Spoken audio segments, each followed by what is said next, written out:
Welcome to this deep dive.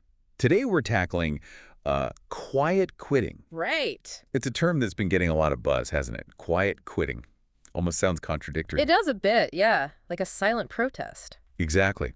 So our mission today is to really dig into this. We Mhm. want to understand, what is quiet quitting, really? Why is that Mm. happening? And what does it mean, for employees, for businesses? Yeah, the whole impact. We've got some great material to draw on insights from HR Summit with lawyers Daniela Korn and Praveen Baitia from Tan Ward, Good stuff there. plus some thoughts from Juria's Rappaports on LinkedIn, and a look from Investopedia, too. Okay, sounds like a solid plan. So, where do we start defining it? Yeah, let's start there. Quiet quitting. Yeah. What's the actual core idea? Okay. Well, basically it's when employees decide to do just the minimum. The absolute minimum. Yeah, what's required for their job, but nothing extra, no more staying late, no volunteering for things, no extra enthusiasm. Right, so it's not like they're actually resigning. It's more internal. Exactly. It's a shift in mindset, a mental checkout, almost. They're still there, but they've pulled back their discretionary effort. Okay, that distinction feels key. Yeah. Because you also have people who are just, well, unhappy and maybe quite vocal about it, right? How is this different? That's a good point. Actively disengaged employees often, well, they let you know they're unhappy, complaining, maybe being disruptive. Yeah, you can usually spot them. Right. But quiet quitters, it's much more under the radar. They do the tasks, meet the basic requirements, but they just quietly withdraw from anything beyond that. No big fuss. Huh. More subtle. Now, is this completely new, this feeling, or is it maybe just a new name for an old problem? I think one of our sources touched on this. Yeah, that's a big part of the discussion. The Atlantic article we looked at suggested that maybe this feeling isn't totally new. Okay. Quiet quitting might just be a catchy term that resonates now because of things like burnout or maybe feeling undervalued. It gives it a name. A label for the feeling? Precisely. And we're seeing other terms too, right? Like soft quitting.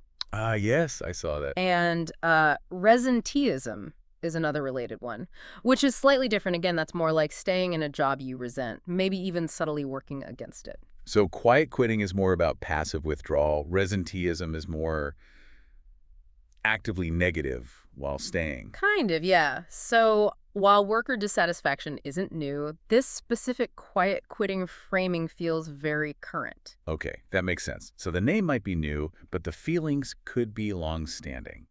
Which brings us to the big question. Why? Why now? What's driving this?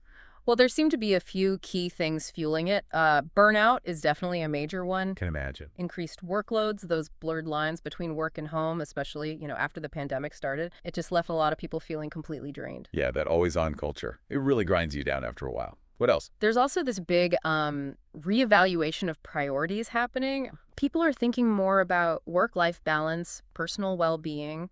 Work isn't necessarily the absolute center of their universe anymore. They want more balance. A shift in what people value, maybe. Exactly, a recalibration. And then, of course, there's simple disengagement. If you don't feel recognized, if you don't see opportunities to grow, or if the environment is just plain toxic, well, why would you give extra? Motivation just tanks. Absolutely. And it was interesting, Korn and Bhatia at Tan Ward noted that millennials and Gen Z might be more inclined towards this. Oh, really? Why is that? Potentially reflecting different values, different career aspirations compared to older generations, maybe. Seeking more alignment. Okay, so burnout, shifting priorities, lack of engagement, maybe some generational factors. That gives us a good picture of the why. What about the how? What does it actually look like day to day? Well, in practice, it often means sticking really rigidly to your job description. Like, that's not my job? Pretty much, yeah. Doing the tasks you were hired for to the standard required. But zero volunteering for extra stuff. No overtime unless it's absolutely mandated and compensated. Okay, so the person who always used to help out maybe stays late. They just stop doing that. That's the kind of thing, yeah. Those discretionary efforts dry up. The Harvard Business Review called them citizenship behaviors. Citizenship behavior. Yeah, like staying late, coming in early, going to optional meetings, organizing the office social, that stuff. Less of that willingness. Right, the above and beyond disappears. Exactly. It's a withdrawal from anything outside the formal job spec. And we had some real examples from NPR listeners in our sources, didn't we? We did, yeah. They were quite telling. One admin assistant talked about making a conscious choice not to check emails or deal with anything work-related outside her set hours. Setting clear boundaries. Definitely. Another manager said basically when they leave the office, work is done. No dwelling on it, no checking emails constantly, and importantly, no anxiety about taking vacation time. Wow. That last one feels significant. Not feeling guilty for taking time off you're entitled to. It really does. These examples make it very real, don't they? It's about reclaiming personal time and space. Yeah, absolutely. Okay, so that's what it looks like for the employee. Let's flip it. What about the impact on businesses? I mean, it can't be great, surely. No, you're right. It poses some pretty significant challenges. The most obvious one is probably decreased productivity. Less work getting done overall. Yes, but it might be more subtle too. Investopedia mentioned it's not just less work, but potentially lower quality, less proactive problem solving, things that subtly chip away at the bottom line. Ah, okay. Not just quantity, but quality and initiative too. Precisely. Yeah. And then there's turnover. Disengaged employees, even quiet ones, are often, well, looking for the door eventually. Right. They might not be complaining, but they're probably job searching. Very likely. Which means higher recruitment and training costs for the business.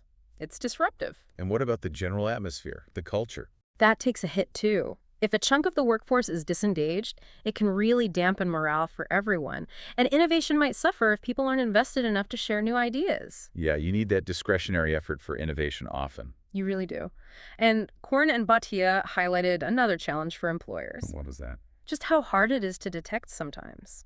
Because it's quiet, because people are still doing the basics, it's easy for managers to miss the underlying disengagement until it's quite advanced. So the subtlety is a problem in itself for management. Definitely. And it kind of disrupts that traditional employer-employee pact, that expectation that employees will often chip in extra. Now, employee priorities are shifting towards well-being first. A fundamental shift in expectations. Okay, this leads us straight into solutions. What can be done? Let's start with employers. What can they do? Right. Well, prioritizing employee well-being seems crucial, and not just paying lip service to it. Meaning actual actions. Exactly. Things like offering genuine flexibility, proper mental health support, encouraging people to actually take breaks and holidays, showing you value their health, not just their output. Makes sense. What else? Fostering a positive culture is huge, making people feel valued, appreciated, included. That sounds basic, but it's often lacking. Feeling seen and heard. Totally. And providing clear paths for growth. Investing in developing your people. If employees see a future for themselves, they're more likely to invest their energy. Giving them a reason to engage beyond the paycheck. You got it. And open communication is vital. Like proper feedback channels. Yes, really listening to concerns, addressing them proactively. Tan Ward specifically mentioned creating an environment that retains people through development, recognition, flexibility. So actively building engagement. Yeah. And they also stressed watching for those subtle signs, dips in productivity, more absences, less enthusiasm, doing regular check-ins, not just annual reviews. Being more attuned. And importantly, leaders need to look in the mirror. That HBR article pointed out that sometimes leadership behavior itself is the problem. Oof. That's a tough one. Yeah. But necessary. Is my management style contributing? Exactly. Self-reflection at the top. Okay. Lots for employers to think about. What about employees? If someone's feeling that pull towards quiet quitting, what should they do? Well, Daniela Korn suggested starting with some honest reflection. Why are you feeling this way? Is it burnout? Lack of challenge? Bad boss? Figure out the root cause first. Yes. Once you have a clearer idea, maybe consider talking to your manager openly. See if there are solutions within the current role. Like adjusting workload or responsibilities. Essentially, yeah. Exploring possibilities before just withdrawing. Talking to trusted colleagues or seeking mentorship can also help get perspective. Getting outside input. And exploring internal growth options, too. Is there another role in the company that might be a better fit? Right. Don't just disengage, maybe re-engage differently. Could be an option. And universally, both Korn and Bhatia emphasized prioritizing self-care and setting those boundaries. That's crucial regardless. Taking care of yourself. Absolutely.